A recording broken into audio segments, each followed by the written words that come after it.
What's up, Geeks and Gamers? Mike and I are back once again with another movie review, and today we're going to be talking about The Card Counter, a movie that came out this past weekend starring Oscar Isaac and Willem Dafoe.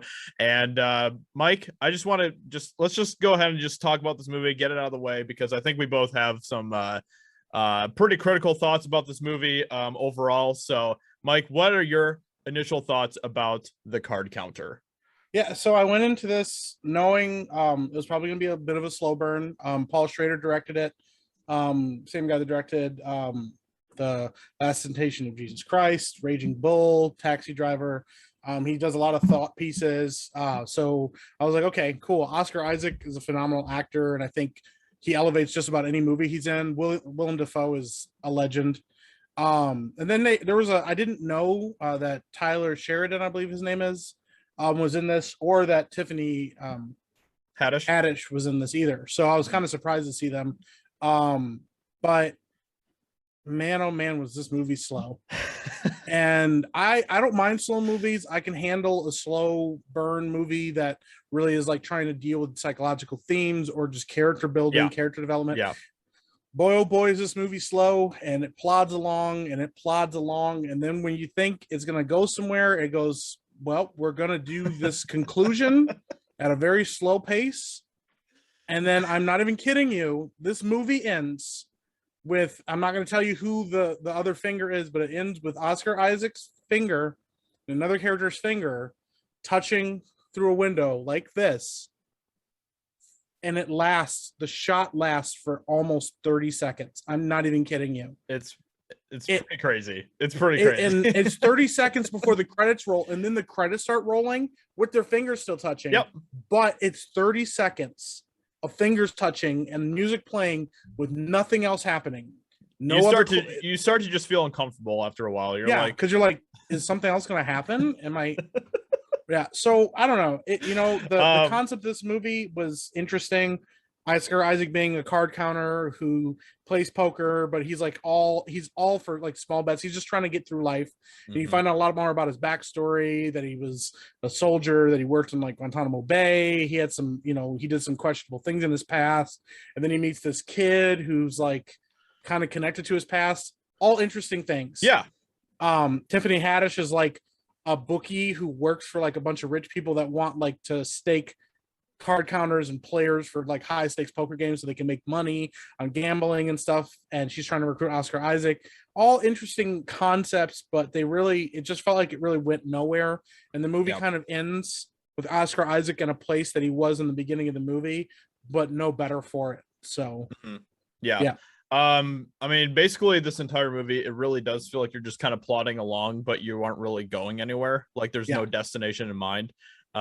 I think we both agreed that the first act of the movie we really liked a lot, kind of the setup of the film and stuff, because they were setting up a lot of really interesting ideas and plots and themes that they were going to explore, we thought, throughout the movie.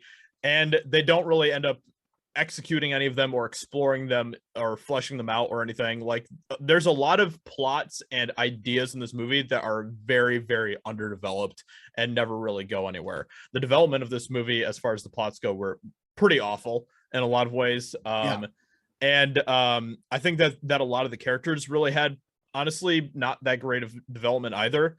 Because you don't really ever get to dig deep into these characters or really see like the raw side of them, the struggles that they have, all that type of stuff. It's very surface level with a lot of these characters. Even the main character, Oscar Isaac, like I think Oscar Isaac did a phenomenal job as this character, and as he usually does. I think Oscar Isaac is a really, really good actor, but he was only given really so much that he could do with the script because they didn't really dive into him as a character necessarily. Like you didn't really feel like you knew what he wanted or where he was going or what his purpose was or anything like that. So and even the ideas that they kind of like gave you where, Oscar Isaac, he really wants this. They don't really ever talk about it until towards the end of the movie again. It's kind of like they are like, this is what he wants.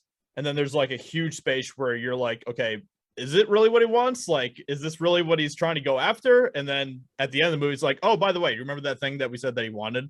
Yeah, well, now he really wants it, and he's gonna get it. So yeah, yep, that's exactly what it feels like. And Oscar Isaac's character, like you said, he kind of does the best with what he's given.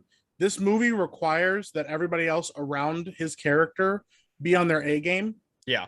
Willem Dafoe does practically nothing in this movie. He could have been any actor, yeah, and it would have been fine. And I don't mean that to dunk on Willem Dafoe. He just has nothing to do. His character is barely in the movie, and he has very little to play off with. But Tyler Sheridan and Tiffany Haddish are like supposed to be the two the two foils to Oscar Isaac's character. Yeah. They're supposed to be the emotion and the drive for him to like be changed or develop or have any kind of like heart issue or to any of that. And I don't mean this to be mean, but like I've never thought that Tyler Sheridan was that great of an actor.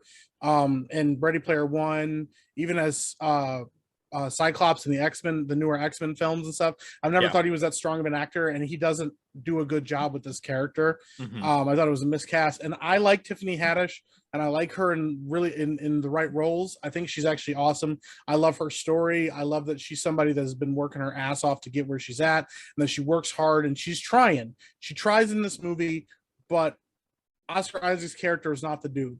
No, for her and I think she does her best to bring charm to the character. Some of the dialogue's a little stinted for her. You can tell that she's trying to like play with it and work with it. There's not a lot because Oscar Isaac's character is not the kind of guy that you like play banter off with. So a lot of the charm that she normally has in a role falls very flat in this movie. So I think that her and Tyler Sheridan were a miscast, or that they needed to write them differently than they were established. So yeah, overall it wasn't a great time. I didn't walk away feeling like the themes of this movie were really amazing. I would have loved for there to have even been the concept. Like I would love to have watched this and said, hey, maybe I don't get it, but maybe somebody that's a soldier might watch this movie and go like, hey, I can relate to his struggle, or, something like that, but also, and this is a nitpick, but also it's not, they spend a very good amount of time in the beginning of this movie teaching you what card counting means. They teach you what it means. They teach you what plus ones and plus and zeros and not minuses. And Oscar Isaac narrates the whole thing. He tells you what it's supposed to look like. They show him doing it. He's like, oh, they're counting cards, and you got to remember to back off so you don't make too much money and blah blah. So you think card counting, because it's called the card counter, there's going to be some kind of thing that hinges on card counting. No, you can throw that shit right out the window. They tell you in the beginning, and yes, there are, listen, I know somebody in the comments are going to go, well, there's poker and blackjack in this movie. There absolutely is. But you know what it does for the plot? Nothing. They gave him something to do because they're like, you know what? We can't just have him sitting in bars doing nothing. But we do have him in bars doing nothing. But in between the nothing, he does card counting, and we tell you what it is. And you learn a lot about it just to find out that it means absolutely nothing at the end. Yeah, exactly. Yeah. Because huge problem. Huge problem. Yeah. Listen, huge problem. It's called a card counter. And I was, and he counts cards in the beginning. So I guess I got what I asked for. Yeah. Yeah, exactly. I mean, yeah, it like you could have taken that completely out of the movie and it really wouldn't have changed much of anything. So yeah, for real. It just kind of pushes everybody together. And even the thing is, he meets Tyler Sheridan at something that it like kind of sort of has to do with card counting, but not really. Yeah, like, yeah, exactly. Yeah. They even when they introduce Willem Dafoe, there's like he's talking about this technology that casinos are introducing that can like read people's faces and detect fraud and detect card counting and all this stuff. And so you think, maybe this is gonna have something to do. Nothing. They never bring it up again. They never talk about it again. Willem Dafoe disappears until like a flashback scene, which also was filmed really weird because the flashback scene is literally shot with like a fisheye lens, and it makes everybody look like this tall, and so it looks like Willem Dafoe's playing a dwarf in a movie, and he's like walking, and it's like a fountain house mirror effect. It's really weird. And then they go back, and then you don't see him again until the very end of the movie, and you're like, what was the point of that? And they're like, don't worry about it. It's not important. Yeah, exactly. I don't mind slow burn movies, but this movie was like a slow burn where there's nothing cooking at all. And you just open the oven and you're like, oh my gosh, I forgot to take the turkey out. There was nothing. And so now you know what everybody's eating? Warmed over mac and cheese. Exactly. Like 3-day-old warmed over mac and cheese. Everybody's like, that's all we have to eat right now. And they're like, sorry about it. I will not recommend going to see this movie in theaters. No. I'm going to give the movie a D-. D- only because there are some people I liked in it. I liked the first act. But listen, if I like the first and second act, I might have given you a C and said, you know what, you failed on the ending. The second act is just as slow and plotting, and the third act goes nowhere. So literally, I like the first act of the movie, and then you did nothing with it. Yeah, exactly. Like I will literally never watch this movie ever again in my entire life. So and I probably won't think about it again after this review. Exactly. So I'm just gonna go ahead and give it a D and never think about this movie ever again. So with that being said, let us know what you think in the comments below. If you've seen the card counter, we'd love to hear your thoughts about it.